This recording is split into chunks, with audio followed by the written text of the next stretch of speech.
వదిలేమా, నువ్వేదో మొత్తం అయిపోయినట్లుగా అలా తలపట్టుకుని కూర్చున్నావేంటి? అరే అవ్వక ఏమైంది? నా ఇంటికి ఆపదొచ్చింది. ఆపద ఆపద. లేదంటే ఏంటి? చుట్టాలు ఎవరిలో ముఖం చూపించుకోలేకున్నాం మేము. ప్లీజ్ డాడ్, కాస్త ఎక్కువగా అంటున్నారు. మామా మీరైనా చెప్పండి. బాబు నేను మాట్లాడతాను. అక్క, బావా, సమస్య గట్టిదే వచ్చింది. కానీ నాకు అర్థం కాంది ఏంటంటే అసలు ఆ సమస్యను మీరు ఎలా ఇంట్లోకి రానిచ్చారు? ఎలా అసలు ఎలా ఒప్పుకున్నారు? మీరేమంటున్నారు మామా? మీరు అలా అంటే ఎలా? సరిగ్గా చెప్తున్నా బాబు. ఒకటి లవ్ మ్యారేజ్, పైగా అనాథ అమ్మాయి, పైగా కులం గోత్రం తెలీదు. అక్క అసలు ఇలాంటి అమ్మాయిని గుమ్మం దాటి ఎలా రానిచ్చారు? వెనక పంపేయాలి కదా మీరు. ఓ ప్రయత్నం కూడా చేయలేదు మీరు. మేమైతే పూర్తిగా ప్రయత్నించాం తమ్ముడు, ఆ దరిద్రాన్ని బయట నుంచి బయటకే పంపడానికి. కానీ మన దరిద్రుడు అడ్డం పడ్డాడు. ఇక నువ్వే చెప్పు తమ్ముడు, ఇంటికి పెద్ద బిడ్డ ఇల్లు వదిలి వెళ్ళిపోతే అప్పుడు మనం ముఖం ఎక్క పెట్టుకోవాలా? బాబు గారు ఇదే ఆలోచించి అందరం ఈ విషయాన్ని బెల్లంలా మింగాం. ఇదే మీరు చేసిన తప్పు బావు గారు. ఈ ప్రేమ దోమ న్యూ జనరేషన్ కు ఫ్యాషన్ అయిపోయింది. కొద్ది రోజులు ఇంటి నుంచి దూరంగా ఉండి గడిపితే తెలుస్తుంది. సరే మనం ఉన్నాం కదా అర్థమయ్యేలా చెప్పడానికి. ఏదో ఒకటి నచ్చ చెప్పాలి మనం. ఇప్పటికి మాత్రం ఆలస్యం ఏమైంది తమ్ముడు? నేను ఆ చండాలపు దాన్ని ఏదో ఒక వంకతో వంటగదిలోకి తీసుకెళ్తాను. నువ్వు వెళ్ళి మనోజ్కి అర్థమయ్యేలా చెప్పు. తర్వాత సులోచన తన తమ్ముడు కార్తీలాల్తో పాటు తన పెద్ద కొడుకు మనోజ్ గదికి వెళ్తుంది. ఇక్కడ హాల్లో వాళ్ళు వెళ్ళాక, మామ ఇంకా డేంజరస్ గా ఉన్నాడే. డాడ్ మీరైనా నా మాట వినండి. ఓయ్ నోరు మూసుకొని ముందు నా మాట విను. ఈ రోజు నీ అన్న చేసిన పని నువ్వు చేయడానికి కూడా సాహసించమాక. సూటిగా చెబుతున్నా, అర్థం చేసుకో. ఇప్పటి నుండి మన కాందంలో లవ్ మ్యారేజ్ అనే దానికి తావే లేదు. అసలు ఒకవేళ నువ్వు కానీ ఏదైనా గడబడి చేసావో. అలా చెప్పి రఘుశంకర్ కూడా తన గదిలోకి వెళ్లిపోయాడు. అతను ఇంటి యజమాని ముఖ్యుడు కూడా. ఈ రోజు అతని ఆత్మ గౌరవానికి చాలా పెద్ద చుక్కే ఎదురైంది. నేను ముందే చెప్పానయ్యా ఈ లవ్ మ్యారేజ్ వెనుక పడొద్దు అని. చూసావా ఏమైందో ఇప్పుడు? నువ్వు కూడా మున్ముందు మినీతో పెళ్లి చేసుకుంటావుగా, అప్పుడు ఇలాగే అవుతుంది కదా. బాధపడకు, నేను నీకు పూర్తిగా తోడుంటాను. సరే సరే, ముందు నీ తోడు నీ వ్యవహారం చూసుకో. నేను చూసుకుంటా అంటే నేను మినీని పెళ్లి చేసుకోను. ఒరే అదైతే ఆమె పట్ల మోసం అవుతుంది కదా. నువ్వు ఇవన్నీ వదిలే. ముందు మామని నువ్వు ఎలా హ్యాండిల్ చేసావు? హ్యాండిల్ చేసేదేముంది, సూటిగా చెప్పా. ఇల్లు ఆస్తి అన్ని వదిలేస్తా, కానీ కావ్యను మాత్రం వదలనని చెప్పేశా. అలాగే నేను కూడా పొద్దున అందరికి అర్థమయ్యేలా చెప్పే ప్రయత్నం చేశాను. కానీ నాకు మామ్ డాడ్ వదిలిని యాక్సెప్ట్ చేస్తారు అనిపించడం లేదు. సరే నాకైతే నిద్ర వస్తుంది, కానీ నేను వెళ్తున్నా, నిద్రపోవాలి. సుబోధ్ వెళ్ళాక మనోజ్ చాలాసేపు ఇంటి డాబా పైనే ఉండిపోయాడు. తన అమ్మ నాన్న బాధ పెట్టడం అసలు నచ్చడం లేదు తనకి. అలాగని అతను కావ్య మనసును కూడా మొక్కలు చేయలేడు అనేది వాస్తవం. అలా ఆలోచిస్తూ ఉండిపోయాడు. తర్వాత ఓహ్, ఎక్కడెక్కడో వెతికాను మిమ్మల్ని. కింద సుబోధ్ కనిపించి మీరు డాబాపై ఉన్నారని చెప్పారు. అయినా మీరు మీ అందమైన చందమామను వదిలేసి ఈ ఆకాశంలో చందమామను చూస్తున్నారు. ఎంత ధైర్యం మీకు? అంత ఆలోచించకండి. అత్తయ్య మావయ్య ఎలా చెప్తే అలా చేయండి, పర్వాలేదు, నేనేమనుకోను, మిమ్మల్ని ఏమన్ను. నువ్వేం మాట్లాడుతున్నావు కావ్య?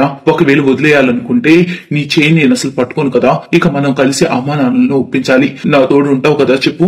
కావ్య తల ఊపి మనోజ్ కి తోడుగా ఉంటానని చెప్పింది. తర్వాతి రోజు, అత్తయ్య నేను చేయనా? ఎందుకు? నా కొడుకుని కబ్జా చేసింది చాలా, నా వంటగది కూడా కబ్జా చేయడానికి వచ్చావా మహాతల్లి? లేదత్తయ్య, నాకు మనోజ్ చెప్పాడు అందుకే. ఓరి దేవుడా, చూడవయ్యా, కాస్త భర్తను పేరుతో పిలుస్తుంది, సిగ్గులేంది ఇది. అందుకే మేము లవ్ మ్యారేజ్ అది ఒప్పుకోము. వచ్చేసింది ఎక్కడి నుంచి వయ్యాడు మా ప్రాణాలు తీయడానికి. వచ్చాను కదా అత్తయ్య, మీదాన్ని అనుకోండి, ఇటువంటి కంప్లైంట్స్ రానివ్వను, మాటిస్తున్నాను ప్లీజ్. అరే వెళ్ళు వెళ్ళు, నీలాంటి ఆవారా దానికి ఏం తెలుసు ఇల్లు ఎలా నడపాలో? ఇల్లు కాదు, కనీసం ఈ వంటగదినైతే నడపగలను నేను. ఒక్కసారి చెప్పి చూడండి.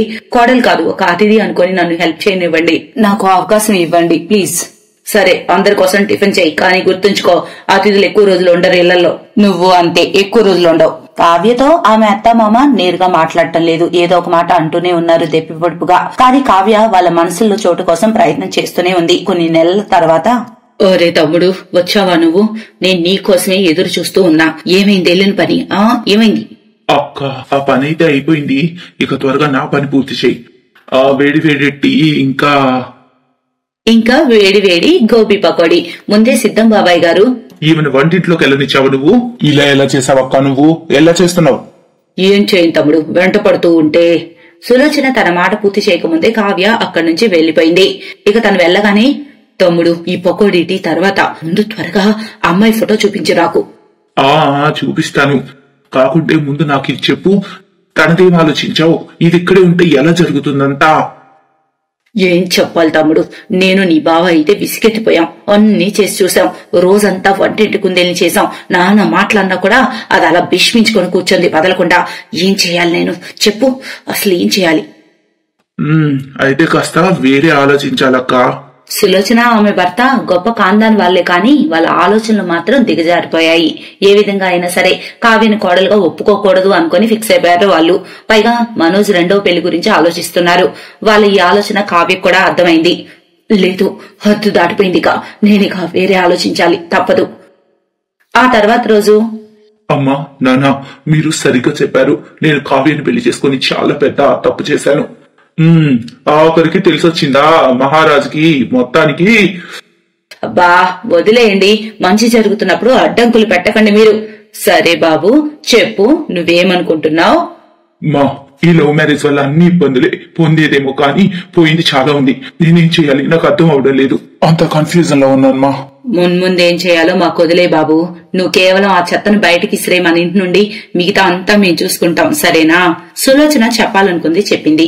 కొద్ది రోజుల్లోనే మనోజ్ కావ్యల విడాకులయ్యాయి. ఆపై కొద్ది రోజుల తర్వాత సులోచన ఇంటి ప్రాంగణంలో పెళ్లి మండపం సిద్ధంగా ఉంది.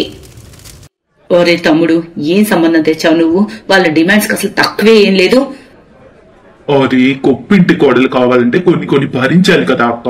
ఏంటి నువ్వు? కాస్త ఓపిక చూపించు. కొన్ని అయితే పర్వాలేదు కానీ అన్ని అరే సింపుల్ గా ఫంక్షన్ చేద్దాం అనుకున్నాం. మనోజ్ కేమో ఒక పెళ్లి అయిపోయి ఇది రెండో పెళ్లి కదా. ఇంత ధూమ్ధామ్ చేసేస్తే ఏం బాగుంటుంది రెండో పెళ్లి.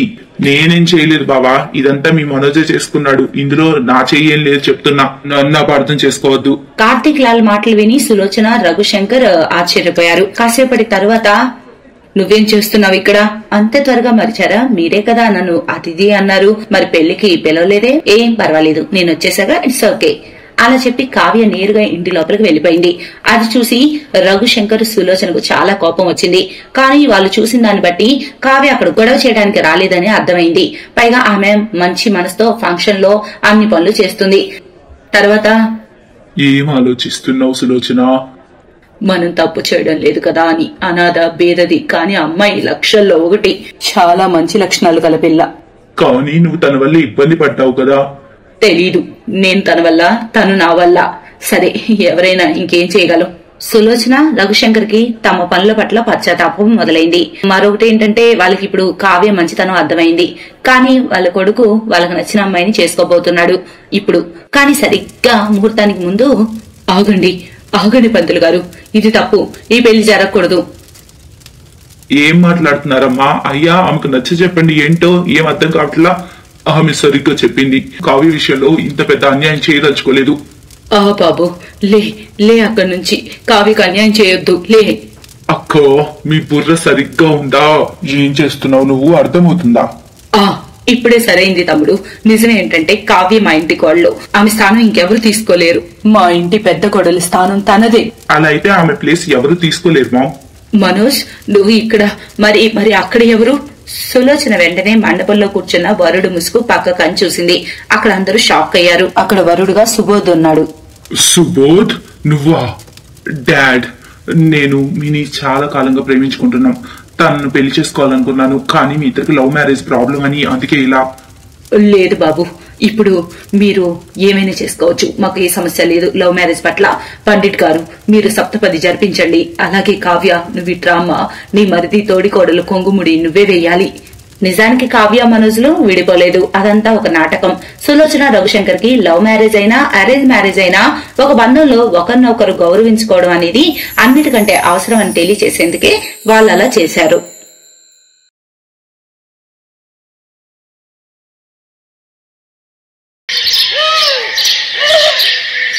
అరే రోహిత్, నువ్వు బెంగాలీ అమ్మాయిని పెళ్లి చేసుకుంటున్నావట? హా యార్, అయితే ఏంటి? అయితే ఏంటంటే బెంగాలీ వాళ్ళు చేపలు ఎక్కువ తింటారు కదా. అయితే ఏమైంది? వాళ్ళకి ఏం తినాలనుంటే అదే తింటారు. చాలా మంది రోహిత్ తో అనుపమ పెళ్లికి వ్యతిరేకంగా ఉన్నారు. కానీ రోహిత్ అమ్మ బెంగాలీ అవడం వల్ల ఆమె చాలా సంతోషంగా ఉంది. అరే వా బాబు, నువ్వు చాలా మంచి పని చేశావు. ఇక తనతో కలిసి నేను మనసు నిండుగా చేపల కూర తిని ఆస్వాదిస్తాను. హా అమ్మా, ఇక్కడ నా పెళ్లి గురించి కాకుండా నువ్వు భోజనం గురించి ఆలోచిస్తున్నావా? అరే భోజనమే ముఖ్యం బాబు, నువ్వెప్పుడైనా ఫిష్ ఫ్రై తిన్నావా? లేదు, అది అసలు ఎలా ఉంటుందో మరి నువ్వెప్పుడు చేయలేదు కదా. నాకు రాదు బాబు, బెంగాల్లో ఉన్నప్పుడు బాగా తినేదాన్ని, కానీ తినేన్నాళ్ళయిందో. సుజాతకి బెంగాలీ చేపల ఫ్రై బాగా గుర్తొస్తుంది. ఆమె కొడుకు రోహిత్ చదువు కోసం బెంగాల్ వెళ్ళినప్పుడు అనుపమని ప్రేమించాడు. చదువు తర్వాత రోహిత్ ఢిల్లీ తిరిగొచ్చాడు.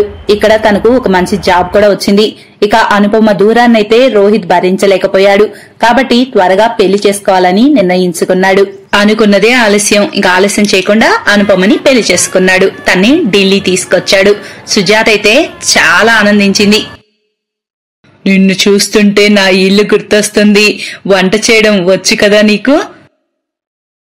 హా అత్తయ్య, అన్నీ చేస్తాను. మీకేం కావాలో చెప్పండి. అమ్మా చెప్పావు కదా ఆ రోజు, ఏదో చెప్పు. హా కొడలా, ఫిష్ ఫ్రై చేస్తావా? అరే అంతేనా, నేను ఫిష్ ఫ్రైలో ఎక్స్పర్ట్ని. అనుపమ టకటక 3 ఫిష్ ఫ్రైలు చేసింది. ఇక అందరూ కూర్చొని తినడం మొదలు పెట్టారు. అరే వా, లాస్ట్ టైం కలకత్తాలో తిన్నాను ఇలాంటి ఫిష్ ఫ్రై. నువ్వు నిజంగానే ఫిష్ ఫ్రై చేయడంలో ఎక్స్పర్ట్వి కోడలా. అనుపమ చాలా బాగా చేశావు, నేను బాగా తిన్నాను. దాని తర్వాత అనుపమ 2 రోజులకు ఒకసారి ఫిష్ ఫ్రై చేస్తూ ఉంది. ఇక రోహిత్ పనిలోకి వెళ్తుండేవాడు. కానీ ఒకరోజు రోహిత్ బాధపడుతూ ఇంటికి తిరిగొచ్చాడు. ఏమైంది, మీరెందుకింత బాధగా ఉన్నారు? ఆఫీస్ లో లే ఆఫ్ అట, ఆ మాట వినిపిస్తోంది. లే ఆఫ్ అంటే ఏంటి?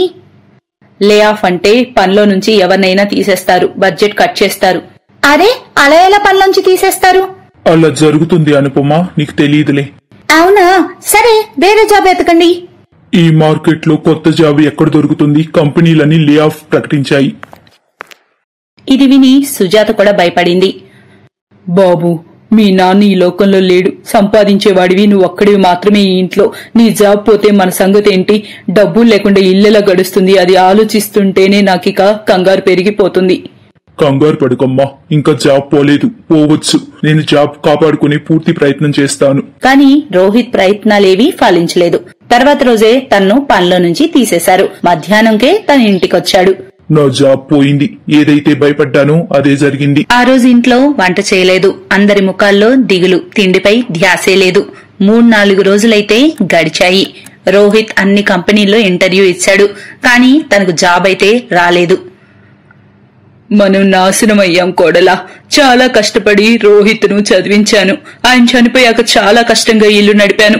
రోహిత్ కి జాబ్ వచ్చాక ఇల్లు బాగుపడుతుందని ఆలోచించేదాన్ని. కానీ ఇప్పుడు అది రాతలో కూడా లేకుండా పోయింది. ఇలా ఎందుకైందో నాకు అర్థం కావటం లేదు. మీరు బాధపడొద్దు అత్తయ్య, ఏదో ఒక దారి దొరుకుతుంది, ఏమీ కాదు. ఏమవుతుంది అనుపమ, జాబ్ కాక నేను ఇంకేం చేయగలను? నాకు ఇంకేమీ రాదు. చూడండి, బాధపడ్డంత మాత్రాన ఏమీ కాదు. ముందు మీరు మూడ్ మార్చుకోండి.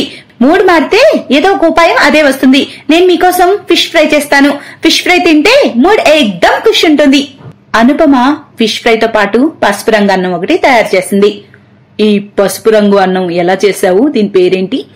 దీన్ని బసంతి పులావ్ అంటారు. మీరైతే తిని చూడండి. రోహిత్ ఫిష్ ఫ్రైతో బసంతి పులావ్ తినగానే తన మతి పోయినట్టయింది. అరే, ఈ రెండిటి కాంబినేషన్ భలే ఉంది. తీపి తీపి బసంతి పులావ్ తో పాటు క్రిస్పీ ఫిష్ ఫ్రై, ఈ రెండిటి కాంబినేషన్ అయితే ప్లేట్ 200 రూపాయల వరకు ఉంటుంది. ఆ విషయం తెలుసా? అరే, నేను ఇది ఆలోచించలేదు. నేను ఆఫీస్ బయట దీన్ని అమ్ముతా. అయితే అంటే నేను ఫిష్ ఫ్రై రైస్ అమ్ముతాను.